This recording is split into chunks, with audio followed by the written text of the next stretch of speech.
My name is Sarah, and my mother taught me a lesson about hard work that she never expected to learn herself. Growing up in our house, there were always two sets of rules, one for my older sister Melissa and one for me.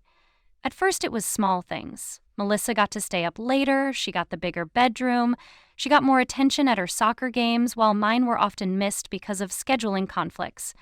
As a kid, I chalked it up to her being the firstborn, the one who paved the way. I thought things would eventually even out. They never did.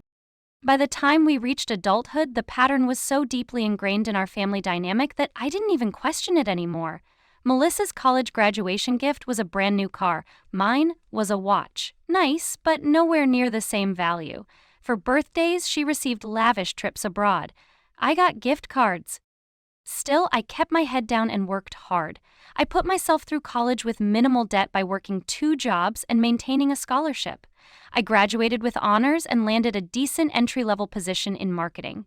I was proud of what I'd accomplished, especially since I'd done it largely on my own. When I turned 24, I decided it was time to move out of my cramped studio apartment with the constantly breaking air conditioner and find somewhere better. I'd saved almost $2,000 for a security deposit and first month's rent, but the apartments in my city were expensive, and I needed just a bit more to get into a decent place. That same month, Melissa announced she and her husband had found their dream home, a beautiful 4-bedroom colonial in the suburbs with a spacious yard and renovated kitchen. Everyone was thrilled. A few days later, I was having coffee with my mom when I decided to bring up my apartment situation. "Mom," I started, stirring my latte nervously, "I've been looking at apartments and I found one that's perfect. It's closer to work, in a safer neighborhood, and actually has reliable heating and cooling." "That's great, honey," she said, glancing up briefly from her phone. "When are you moving?"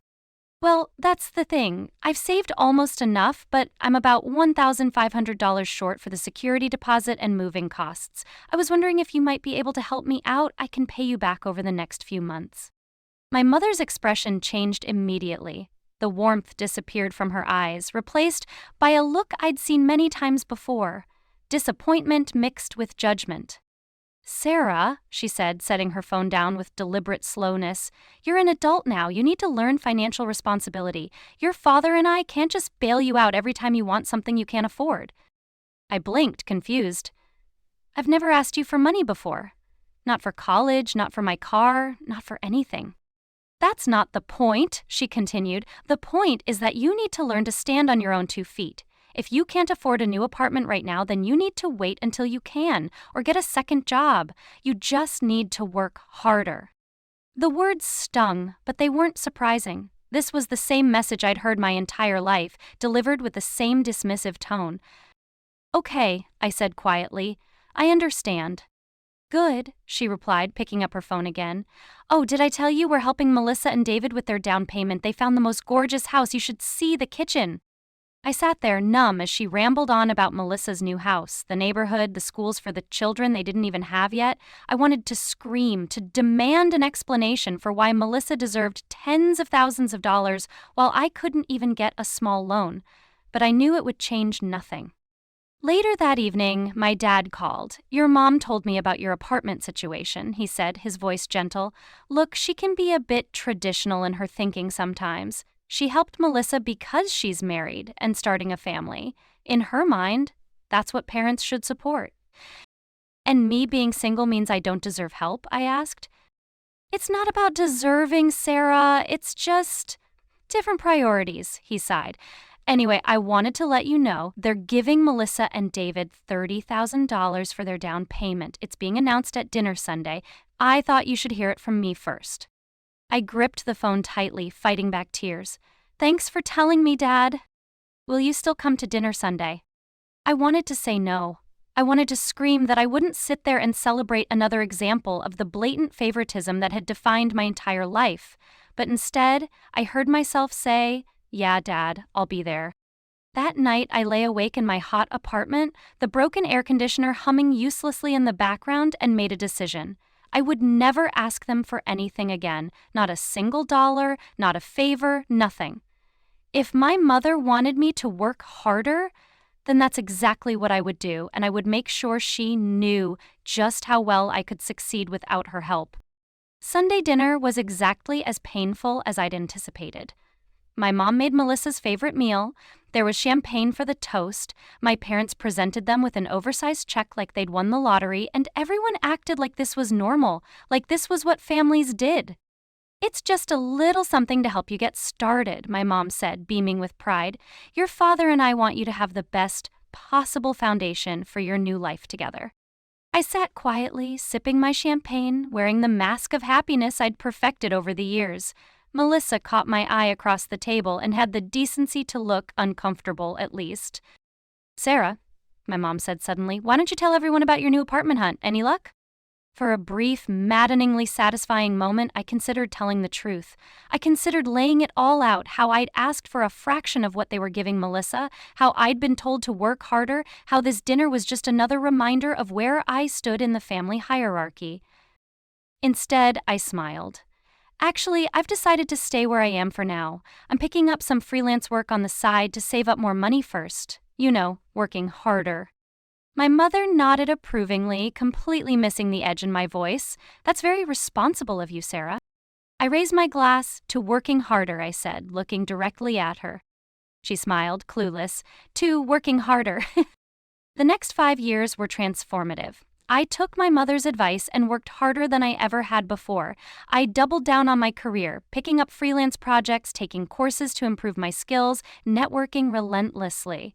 I stopped attending as many family functions, always citing work commitments. When I did go, I deflected questions about my life with vague answers. My dedication paid off. I rose quickly through the ranks at my company, then leveraged that experience to land a senior position at a major agency with a substantial salary increase. I finally moved into that better apartment, then eventually bought a small but perfect condo in the city. I built an emergency fund, invested wisely, and created the financial security my parents had never taught me about. Meanwhile, Melissa's perfect life began showing cracks. Her husband lost his job and struggled to find another one in his field. They had a baby, adding to their expenses. The beautiful house they'd bought with my parents' help turned out to have serious issues they couldn't afford to fix. And my parents, who had appeared financially solid my entire life, were facing troubles of their own. My father retired earlier than planned due to health issues. Their investments, which my mother had always bragged about, performed poorly. They started selling things, first the boat, then the vacation timeshare, then my dad's classic car collection. I heard about most of this through my father, who had maintained a relationship with me even as my mother and I grew more distant. He never explicitly asked for help, but the updates had a desperate undertone that became increasingly difficult to ignore. Then came the call. It was a Tuesday evening. I was enjoying a glass of wine on my balcony, admiring the city lights and the life I'd built, when my phone rang. My mother's name flashed on the screen. She rarely called me directly anymore, usually looping in my father as a buffer, so I knew something was wrong. "Hello?" I answered, trying to keep my voice neutral. I heard a sharp intake of breath, followed by what sounded like a stifled sob. "Sarah?" My mother's voice was barely recognizable, thick with tears and fear. "Mom, what's wrong?" "Everything," she whispered. "Everything's wrong. I don't know what to do." As the story spilled out, I felt a strange detachment, like I was watching a movie I'd seen before. Their financial situation had deteriorated rapidly over the past year. My father's medical bills had piled up. They'd taken out a second mortgage on the house to help Melissa when her husband lost his job. They'd missed several payments, and now the bank was foreclosing. "We're going to lose the house, Sarah," she said, her voice breaking. 30 years in this home, and they're going to take it away in less than 60 days. I closed my eyes, feeling the weight of her words. This was the moment when the scales could balance, when all those years of unequal treatment could be addressed. I had the means to help them now. I could write a check that would solve their immediate problem. But something held me back. "Have you talked to Melissa?" I asked, already knowing the answer. "She can't help," my mother said quickly. "They're barely staying afloat themselves, what with the baby and David still not making what he used to." Of course, Melissa was exempt from responsibility, as always. "Sarah," my mother continued, her voice small, "I know we haven't always been as close as we should be, but you've done so well for yourself. You have a great job, no children to support. We wouldn't ask if we had any other option." I sat there, phone pressed to my ear, as the years of dismissal and favoritism flashed through my mind. The college years when I worked nights and weekends while Melissa focused solely on her studies.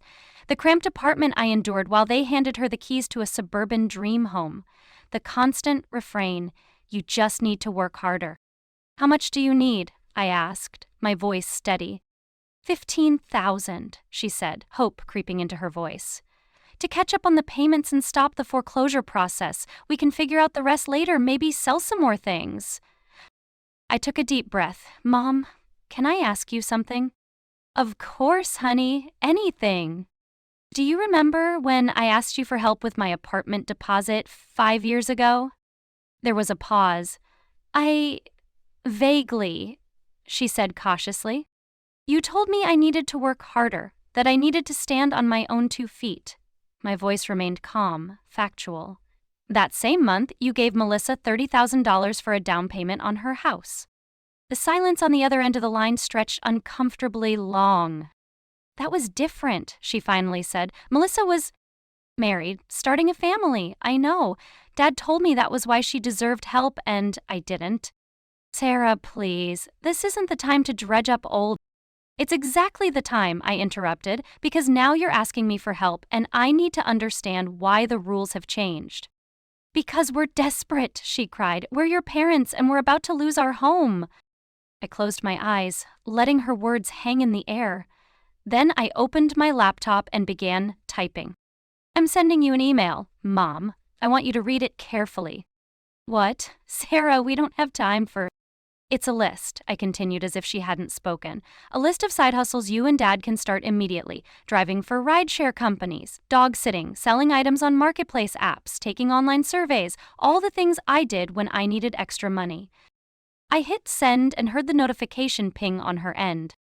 "You just need to work harder, Mom." The words hung between us, heavy with years of accumulated resentment and hurt. "Sarah," she whispered, "please don't do this." "I'm not doing anything," I replied calmly. "I'm giving you the same advice you gave me, the advice that you said was for my own good, advice that, according to you, helped me become the successful person I am today." "This is different," she insisted, her voice hardening slightly despite her tears. "We're your parents." "Yes," I agreed, "you are, and you taught me a valuable lesson about self-reliance that I've never forgotten. Now it's time for you to benefit from that wisdom too." I could hear her breathing on the other end of the line, quick and shallow. "So, that's it?" she finally asked. "You're going to let us lose our home because of something I said 5 years ago?" "No, Mom, I'm going to let you experience what it's like to need help and be told to just work harder instead." I ended the call and sat there, staring at the city lights, feeling a complex mix of emotions wash over me. Satisfaction, yes, but also sadness. This wasn't how family was supposed to work. This wasn't how love was supposed to feel. My phone buzzed with texts from my father, then Melissa. I ignored them all and went to bed. The next morning, I woke up to an email from my mother. I almost didn't open it, expecting more guilt and recrimination. But curiosity won out. "Sarah," it began, "last night after our call, I couldn't sleep. I kept thinking about what you said, about the apartment, about the different ways we've treated you and Melissa over the years. I've never been good at seeing things from other perspectives. Your father always says I get too caught up in what I think is right to notice when I'm being unfair. I'm not asking for money anymore. You're right, we made our choices and now we have to live with them. But I am asking for something else, a chance to understand, a chance to be better. I never realized how much I hurt you. Or maybe I did and I just didn't want to face it. I'm sorry, Sarah, not because I need your help now, but because I should have helped you then. I should have seen your worth the same way I saw your sister's. Please call me when you're ready. I love you." I read the email 3 times, tears sliding down my cheeks. This was the first time my mother had ever acknowledged the favoritism, let alone apologized for it. Part of me wanted to dismiss it as manipulation, a last-ditch effort to get the money she needed. But another part, a part that still yearned for her approval after all these years, desperately wanted to believe her. I waited 3 days before calling her back. 3 days of reflection, of weighing the past against this possible future, 3 days of asking myself what I really wanted from this relationship. When I finally called, she answered on the first ring. "Sarah," she breathed, like she'd been waiting by the phone. "I got your email," I said. "I meant every word," she replied quickly. I took a deep breath. "I believe you. But words aren't enough, Mom. Not after everything." "I know," she said softly. "Tell me, what would be enough?" That simple question, asked with genuine humility, was perhaps the most meaningful thing my mother had ever said to me. For the first time, she was asking what I needed instead of telling me what I should accept. "Acknowledgement," I said finally, "not just to me, but to Dad and Melissa too. I want everyone to understand that the way I was treated wasn't fair, and I want it to change going forward." "Yes," she agreed immediately. "Anything else?" I hesitated, then decided to be completely honest. "I'll help with the house. But not as a gift. As a loan, with a proper agreement and payment schedule." "Of course," she said. "That's more than fair." "And one more thing," I added. "I want you to listen, really listen to the story of my life these past 5 years. Everything I've accomplished, all on my own. Not because I want to make you feel guilty, but because I want you to be proud of me the way I needed you to be all along." There was a pause, and I heard her breath catch. "I would like that very much," she said finally. 2 days later, I sat at my parents' kitchen table, the same table where we'd celebrated Melissa's house with champagne 5 years earlier, but this time it was just the three of us, me, Mom, and Dad. I slid a document across the table, a loan agreement I'd had drawn up, detailing the $15,000 I was lending them and the modest payment schedule we'd agreed upon. As we signed the papers, I noticed my mother's hands were shaking slightly, not from resentment at the terms, I realized, but from shame at the circumstances that had brought us here. After we finished, my mother reached across the table and took my hand. "I want you to know," she said, her voice wavering, "that I am more proud of you than I can possibly express. Not because you're helping us now, but because of who you've become. You built yourself without us, and I'm so sorry we weren't there to see it happening." In that moment, something shifted between us. Not forgiveness exactly, that would take much longer, but understanding, recognition, the beginning of something more balanced and real than we'd ever had before.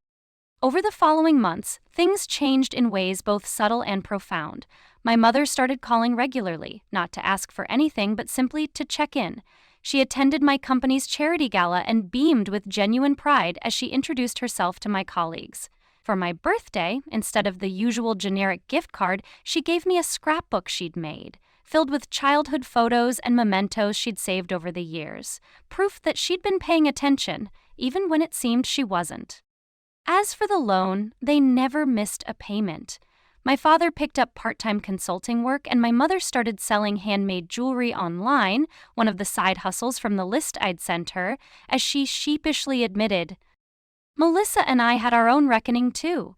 One evening over wine, she confessed she'd always known she was the favorite and had taken advantage of it without considering how it affected me. "I thought that was just how families worked," she said. "I never questioned it because it benefited me. I'm sorry." It wasn't a perfect Hollywood ending. There were still awkward moments, still times when old patterns threatened to reassert themselves. My mother occasionally slipped into comparing us, and I sometimes reacted with disproportionate hurt to small, unintentional slight. But we were trying, all of us. And in that effort, I found something I'd never expected, not just the respect I'd fought so hard for, but the family I'd always wanted. So when people ask me if I regret my harsh response that night on the phone, if I wish I'd just helped without the confrontation, I tell them no, because sometimes the kindest thing you can do for someone is to hold up a mirror and make them see the truth even when it hurts. And sometimes, just sometimes, you need to work harder is exactly the advice someone needs to hear. Have you ever had to stand your ground with family, even when it was painful? Or have you been the one who always gives in to keep the peace? Let me know in the comments below.